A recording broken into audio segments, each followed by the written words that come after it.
Yo, you touching my computer? Yo, why you playing? Like, today, whatever gripes you got to say it today. It's just real life. It's just real life, man. When you hear people that you love, you say keep what? Huh?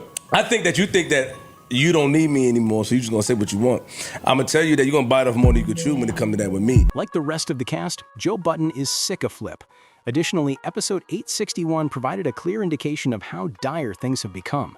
Additionally, we will list all of the instances in which Flip is in danger. Now let's get started. One of the most noteworthy scenes is when Flip touches Joe Budden's computer and almost shuts it off, with Joe suggesting that Flip will be gone for a long time, roughly 30 days, on his journey to London. You said you got that London trip you was planning. I am for 30 days, yep. Yes, Flip may therefore be taking a lengthy vacation. We now know that Melissa Ford is no longer with us. It will be fascinating to watch if Melissa Ford shows up when Flip leaves, because that might support the theory that the two had a blowout and that he had to make a decision. We'll see if she returns while Flip is away. The topic of Flip going to anger management was then brought up, but let's be cautious because it's clear that he's doing it for content, and I don't see how that relates to the show. Following that, I also noticed a video clip in which Flip discusses his departure. Flip, you've been a thorn in my ass. Additionally, he discusses how the Joe Budden podcast is being rearranged like a Rubik's Cube. And in front of us too, making moving pieces like in a Rubik's Cube, nigga, in front, like, you know what I'm saying? So I gotta make sure my shit is good. This indicates that Flip is conscious of the changes that are occurring and that he must prioritize Flip the network, which is exactly what he has been doing. His channel is his top priority. Additionally, while his podcast audience may perceive him as a bad person, he is putting his passion ahead of himself for personal gain. And that provides some genuine understanding of the relationship between these two men at last. We should save episode 861 because, in my opinion, we will look back and see how horrible things actually were for Flip and Joe by the time everything does burn down.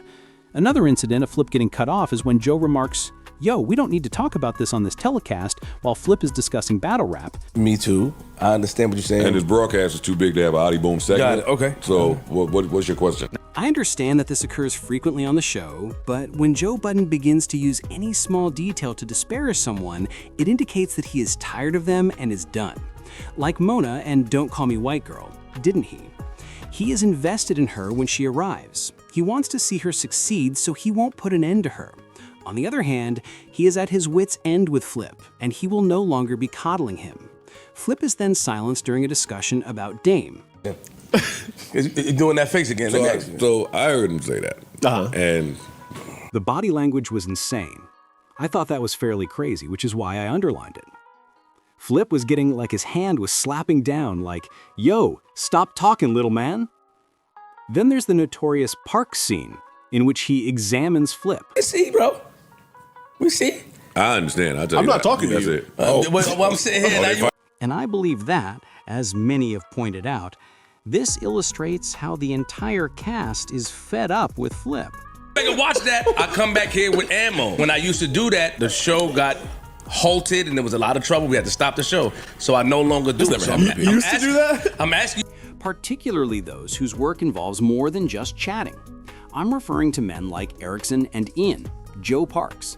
Content creators, camera operators, and setup personnel are all required. They've had enough. These individuals no longer wish to control that personality, and they are aware that without Flip, things would most likely be much simpler. He then employs the tried and true Flip method of pocket watching Joe. Plugged up to the Bluetooth to hear an interview while I was in the shower. Oh yeah, this new surround sound shit you got, right? The shit you got around the whole crib. You stop clocking me. I went to your crib before. Don't clock nothing that's going on in my crib. This time, the cast makes fun of him while he talks about Joe's Bluetooth speakers. Flip was in the house examining his earnings, which, as you recall, has been a recurring issue of Joe's lack of interest. He dislikes how many Flip pocket watches there are. Joe Budden even said on one episode that one of the main problems facing podcasting at the moment is pocket watching, as everyone sees how much someone makes and feels entitled to more because of that. Another instance is when Joe Budden questions Flip's facts since he wasn't intrigued by his analysis of Terrence Crawford's ring entrance. Came out to that music to make fun of the UFC fighter that's been going at him. So there's a UFC fighter that's been going at him. Who's they? That's Cite your sources. the people online. Also, when they asked Bud about what you're saying, Bud's response was, I've never seen that guy fight before, so I don't know what his music is. Although this is a harmless topic, it is striking that Joe is once again uninterested in whatever Flip has to offer. I've described numerous instances in which Flip is simply going off course. They are staring at him as if to ask, dude, what is he talking about? Doesn't anyone want to listen to what you have to say? You haven't even done any research. Additionally, I believe that Flip is one of the recurring elements in Flip and Joe's relationship. Is that Flip? He doesn't get ready for the performance. He simply appears and is Flip. He's on thin ice because of this. Parks has stated that. Ian has stated it. Joe has stated that. Then Joe Budden calls him Tyrant Gumble and slaps Flip's finger away, sending him down once more. In your mind, It always goes back to the music. It's always to the, if you're a musician, are you able to see the formula that she needs to go to the next level? hey, when you start turning a Tyrant Gumble, I'm just listening to that. Joel even gets so flipped that the flipper grabs his hand out of frustration. I'm fine. How you doing? You all right? That was very romantic. yeah, Hey, you all right? hit him with the Ray Charles. Good? You do that again. There are simply a lot of events taking place, allusions to battles and laptops shutting down, and I couldn't help but think of how much Rory resembles this. Do you recall Rory? There would be several references to a battle. Individuals would shift their laptops and have conversations like, oh, how is this person gonna end? How can I fire this individual? Fortunately for Flip, he has a network of his own that he can focus on. The tension is still higher than that of German guard dogs, though. Simply said, this is not a sustainable condition. Additionally, as I previously stated, Flip remarked something along the lines of, oh, I'm going to be going to the other side, so I'm going to be very interested in what happens with QueenzFlip's trip to London. What does that signify then? Does that imply that he will conduct an interview? Does this imply that he will interview someone Joe Budden doesn't get along with? Joe also said that Flip didn't even mention the bullets that Cardi B threw at Joe Budden when he went to meet her. Simply jerky, douchey things that people do to one another when they're angry. I believe that everything would be okay if Flip were taking care of his business and doing what he needed to do for the show. However, the current state of affairs is dire. And I want everyone to watch episode 861 again, man. This marked a tipping point. It wasn't always so evident, but it was subtle nonetheless. Joe has had enough of Flip. Additionally, it was level 10 passive-aggressive BS. It's getting terrible up there, man. However, please share your thoughts in the comment section. I am aware that many people think, oh, Danny, there wasn't much here. But while I was paying attention, I thought, wow, this is really bad for the experience. I almost get the sense that Flip would have been encouraged to stay home, just by the way Joe Budden was treating him. And the fact that Parks snapped at him was quite telling, because although it's one thing when your boss is upset with you, it's a sign that the culture as a whole is affected.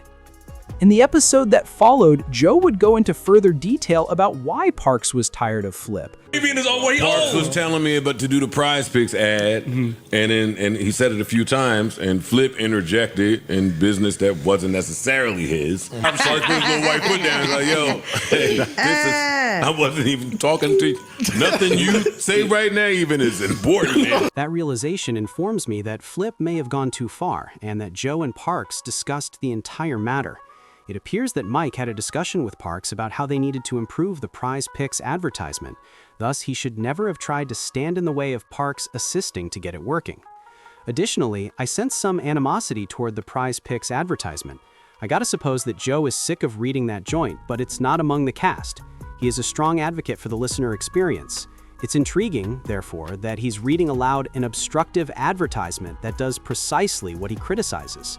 I'm curious about the duration of the agreement and whether he intends to extend it. However, it doesn't seem like the kind of Joe Budden advertisement. For example, the Cash App was a little less harsh. It was simpler to incorporate. I feel like this Prize Choice app isn't smooth from the moment I hear it. It's not really integrated and doesn't seem like anything you could listen to. And I believe the reason for this is that they might not think it pays enough for the quantity of verbal real estate it occupies. Joe was like, oh, I can't wait to read it when he first received it, which is why he isn't all that excited to read it. Prospects, huh? Additionally, there were even references to earlier episodes in which Joe discussed the necessity of interacting with Prize Picks. But like I already stated, please share your thoughts with me. In terms of the interplay between Flip and Joe, do you think that episode 861 marks an intriguing point in the Joe Budden podcast?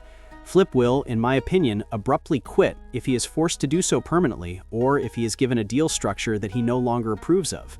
It is something that many networks are stating, and I agree with them.